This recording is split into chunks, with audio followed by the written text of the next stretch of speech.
Welcome back to Why RTE Won't Exist in 20 Years, Part 6. And today we're going to be talking about the recent scandal and controversy of the gender pay gap, which all started over in BBC in the UK when their figures were released, and oh my god, the people at the top who are making the most money, presenters, are all men. Fucking lose your fucking mind. So what did RTE do? Well, they released their own figures, and oh my god, it was the same thing.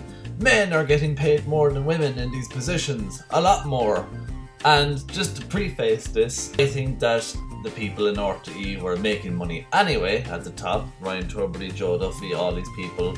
Ray Darcy as well were making the €400,000. Of course they're not worth it. So in a way there probably is something to be said for this, but I don't agree for paying women more money.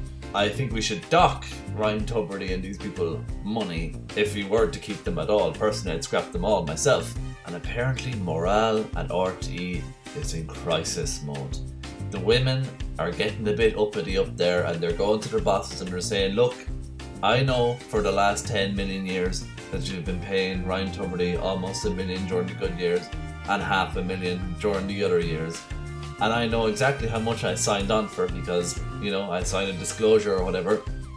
But I think I should be getting paid now.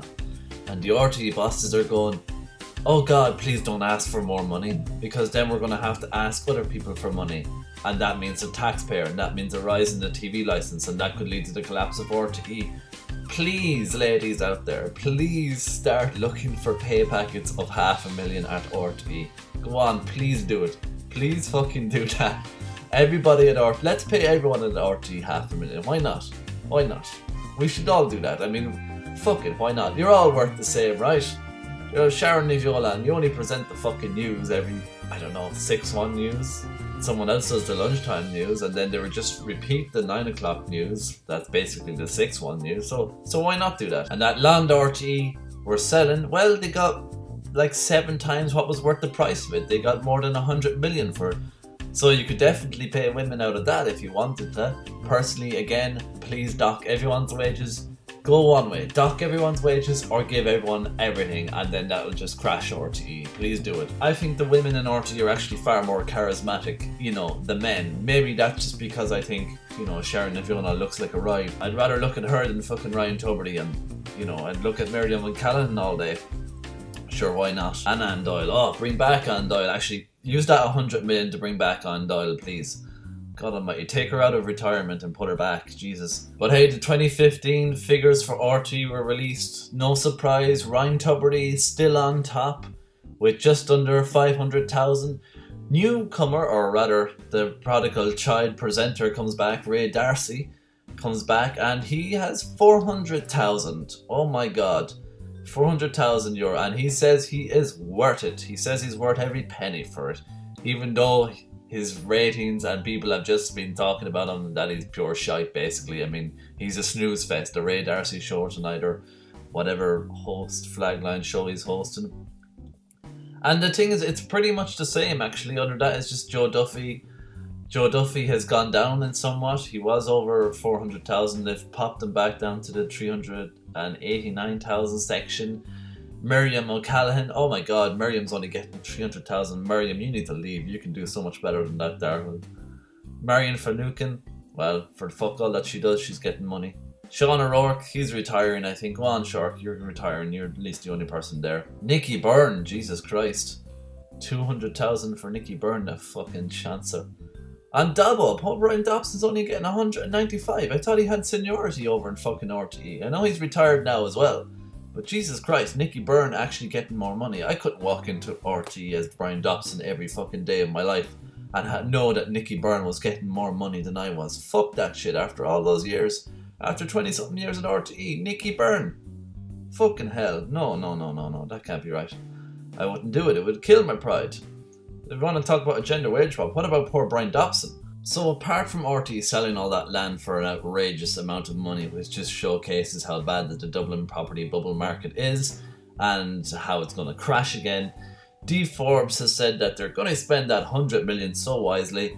You know, they're going to invest it in the workplace improvements, you know, reducing their debt, and they're going to play catch up in an industry and market that is evolving rapidly as Irish audiences embrace new technologies like Netflix, which are influencing how they consume content, including RTE. I shouldn't laugh, but I should. Including RTE content. Are you off your fucking minds? You are out of your fucking minds. But yeah, my prediction that RTE won't be around in 20 years is becoming more and more evident and pretty much clear that they cannot adapt to not even the Irish market, but not even the international market as well. They're not really distributing stuff much, at least properly in a competitive way on Blu-ray or HD or digital copies of it or whatever. There's in-house squabbling over how much it should be paid. I mean, that's really what it is. I just think of one big pig's trough. I've referred to the RTE canteen employees as the pigs before, and that's essentially what it is. It's not about content. It's not about the Irish people, the audience, taking pride in your work. It's about pay packets. Why aren't I getting enough money for doing a bad job like he does? I think I do equally as bad a job as he does, if not worse. Why aren't I getting more money?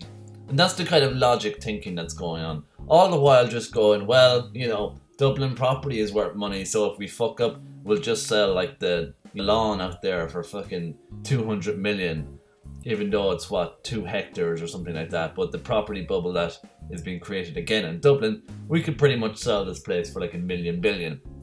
And then we can just distribute pay packets and basically split up. So when RTE does eventually break up, you know none of them will go broke because they'll just sell the whole place up, make a fortune, and then that's it. It'll be gone and they'll just turn it into apartments in D4 or something like that. The sooner the better as far as I'm concerned. This whole RTE experiment, which is really just a slush fund, really, of money. That's all it ever was. Like any Irish organisation, Irish Water, any state body organisation like RTE Propaganda Channel. It's all just about bonuses and money and stuff like that, as it always and ever was all about that. They're not competitive.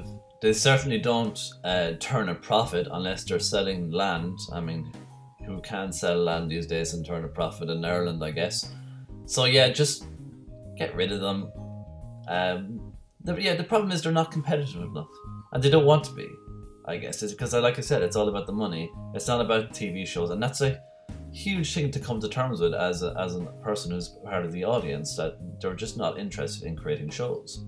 It's all about their careers. They're all individualistic people who are concerned about their own careers, what book deals they're getting, how they can plug their own albums. That's essentially what RTE is, like the big plug, basically. You come on, I'll let you on this week, then himself can be on this week, and I'll go on to your show and plug my thing. You know, it's just one big plug of their own careers. They don't work as a cohesive organisation where there's a common goal or value set for the company. It's just, they're all individuals with their own careers that are trying to get ahead, and it's disgraceful. But yeah, like and subscribe, so I'll do more of these videos, hopefully when I get a chance, doing other stuff all the time. But yeah, I'll see you again next time. Thanks, bye-bye. Is my angel here tonight? To talk about God as well, of course.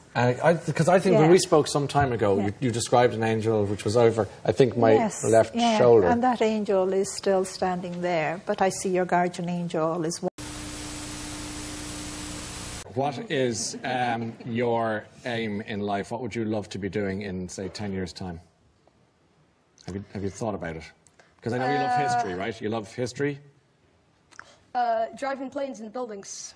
Driving what? Driving planes into skyscrapers. Right, well, let's say that's not a career option. What else would you like to do?